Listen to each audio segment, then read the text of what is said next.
80%ដូចគ្នាបាទចឹងក៏សូមស្វាគមន៍អ្នកគ្នាមកកាន់ការប្រកួតជំនួបក្តៅសាយរវាងស៊ីស៊ូនប៉ះគ្នាកូនជាមួយនឹងកូនទាដកឈូតផងដែរ Dark Ride Esport អូចុះមកក្លុកជាមួយនឹងចឹងក៏គាត់ទៅអឺតមកទេបាទហ្គេមគាត់ប្រទៅអឺតទេបាទដើម្បីដាក់ខ្សែភ័យណាបាទខាងលើ2-1តែគេ clear ឡើងបានវាយ2មុនអូពិសេសច្បងធំប៊ូមក៏វាយ2តែម្ដងបាទ Obsidian យក Master Assassin បាទសម្រាប់ Quad មានអ្នកឆ្នៃទេតែបែបអត់មាននិស័យយក Pure Crystal Blast សម្រាប់ Hero មួយហ្នឹងខែនលួចបានផាត់ចន្លោះ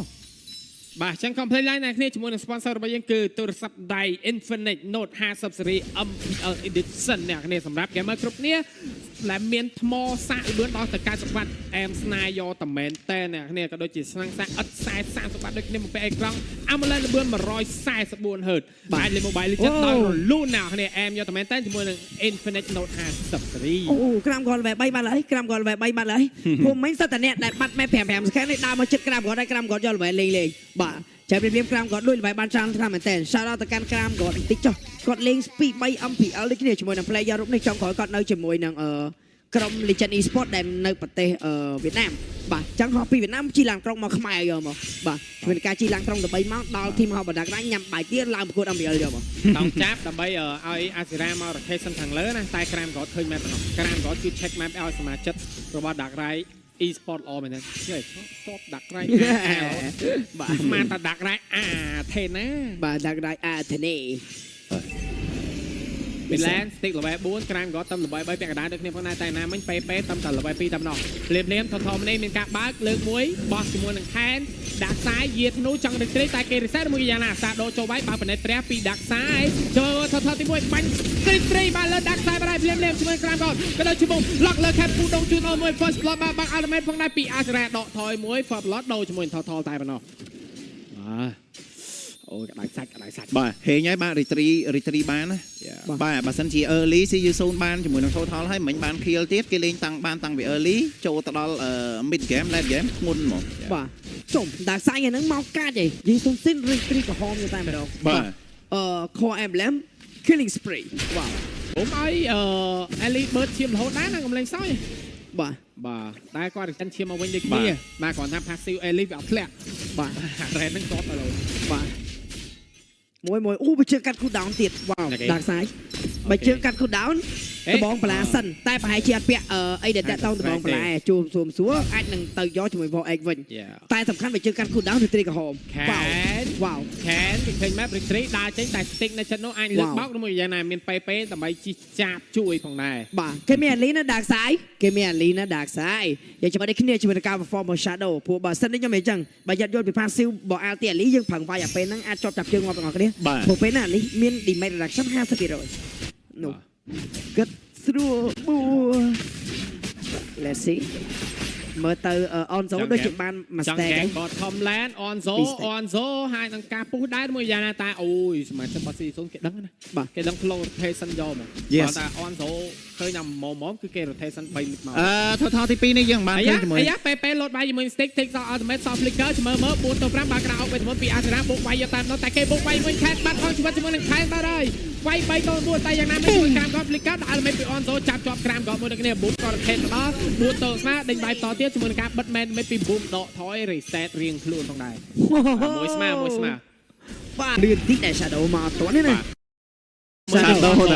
មើលតែមិនចំចិត្តទី Onzo ហីវិញបាទ Shadow មើលមកខុសបាទណាមួយមិនគាត់អត់ចង់វាយដូចគ្នានៅម្នាក់ឯងណាមួយប្រហែលទូបើ hero គាត់ខ្លាំងនៅពេលដែល enemy មានគ្នាច្រើន hero អាលីហ្នឹងបាទចា enemy ណាមួយបាក់វាយដែរណាមួយយីនស៊ីនគេសិត damage ស្អី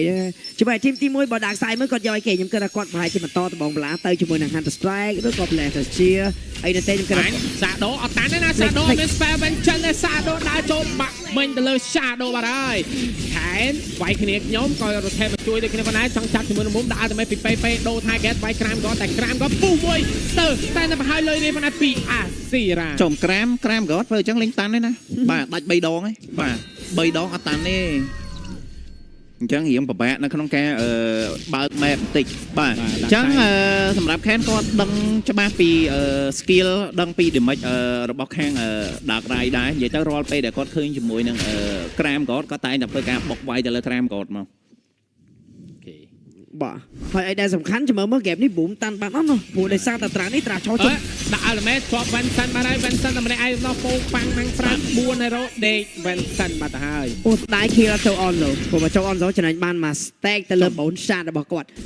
អនឡូដូចជាបានប្រហែលជាមើលប្រហែលជា7 3 stack ហ្នឹងមិនបាទឃើញមកកង់ធំដែរ បាទ T1 ខាងក្រៅមានការយកពី C0 ដូចគ្នាបាទឃើញថា early game goal ស្មើសាច់គ្នាមែនតើហើយប្រុស Yes sir បាទមានអ្នកណាលិចអ្នកណា បាទប៉ុន្តែសាច់ team fight គឺ Dark Rai Esport បញ្ជារហូតអត់ទាន់សម្រាប់ចិត្តវាយមួយ team fight ណានៅទេនៅពេលដែលឃើញ last pick at least expert ដែលចេញមកពី coach Aikina assistant coach Sento បាទ គាត់ទៀមទា ឈ្មោះដូចគ្នា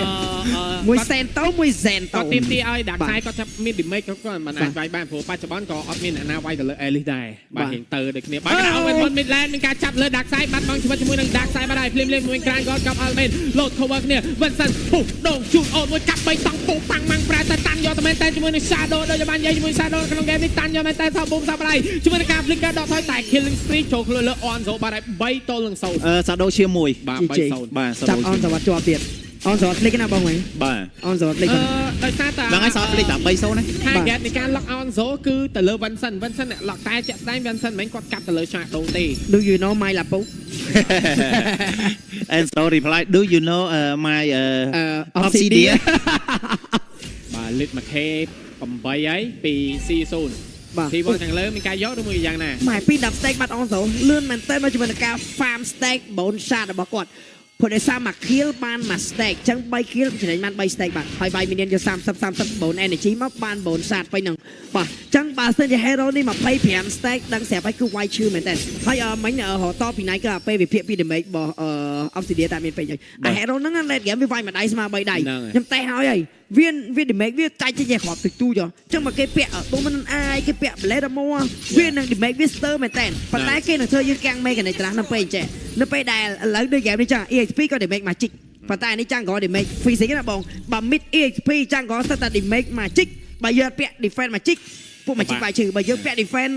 physics បើយើងពាក់ defense physics គឺ obsidian នឹងវាយយើងឈឺយកមកបាទនិយាយទៅបានតែតែវា start នៅក្នុងប្រភេទ hero ដែលមាន damage ច្រើនតែ damage វាមានចំណុចខ្សោយធំហ្មងទៅលើ item ដូចជា blade armor ដូមិនអាយហ្នឹងតែបើសិនជាគេចែក damage គ្នាស្អាតអ្នកដែលពាក់ front line អត់ដឹងពាក់អីទេបង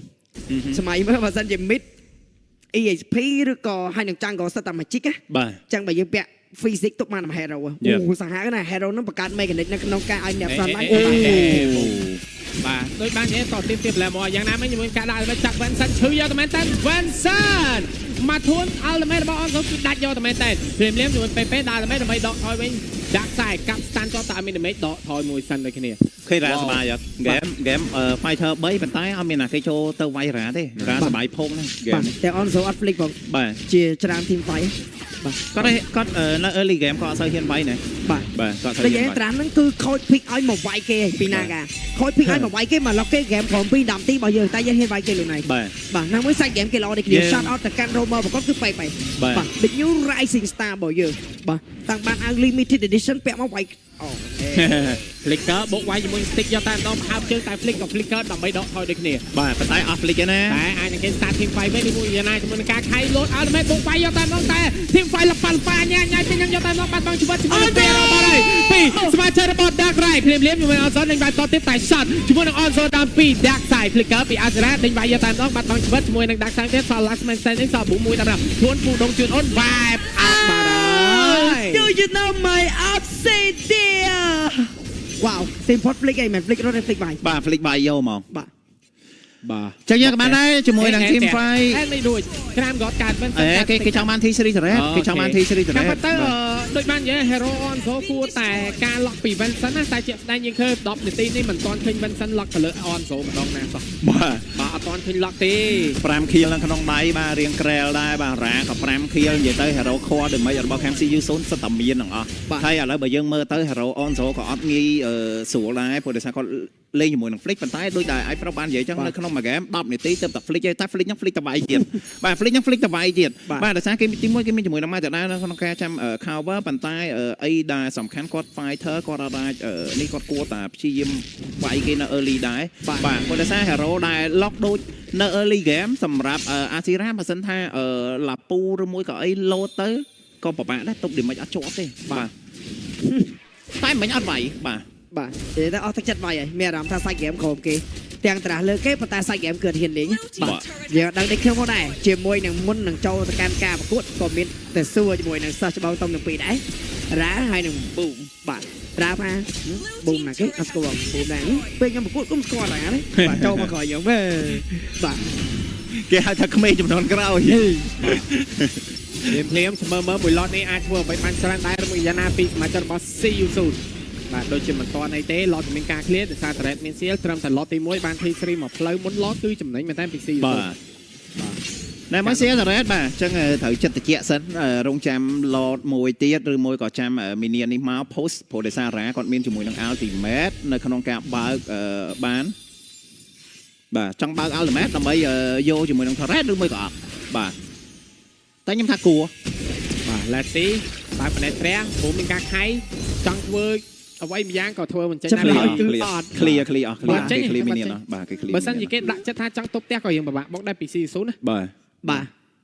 អញ្ចឹងមានអារម្មណ៍ថា fan ដូចជាមិនហូរលើទឹកចិត្ត idol សោះមានអារម្មណ៍ idol លេងយូរទៅចង់ភ័យទៅតោះអ្នកដែល control ជាមួយនឹង Dang Rai Esport សូមសម្លេងហូមួយមក យ៉ាអត់អស់ចិត្តទេឲ្យប្រឹងដាក់មិនជាប់ដាក់ខ្សែបាត់ហើយដាស់មិនចេញទេ stick ណាតោព្លីកាដល់ថយតែបាត់បងវិញតិចសាដោចាប់ជាប់ពីរោឡយកតែមែនតែជាមួយសាដោដាក់ឲ្យមែនដើម្បីតថយបាត់ហើយជាមួយនឹង Vincent តែកាប់បីតហាក់ដូចជា stir ដើម្បីយកតែមែនតែសោះហើយជាមួយនឹងការខៃពីម៉ាត់ទេដល់ពីពេ4នាក់បាត់ហើយសត last man standing មួយដែរម្ដងOh my god ជាមួយនឹងការកាប់ពី Vincent បាញ់មិញមានការខៃពីពេយ៉ាងល្អដូចគ្នាតែមើលទៅតម្រង់ដូចជា N ហើយព្រោះមិនអាចទប់ស្កាត់ទីមេរបស់ Onzo ទេឈឺយកតែមែនតែជីបាត់ហើយជ័យជំនះ game ទី1គឺបានទៅលើ Say your soul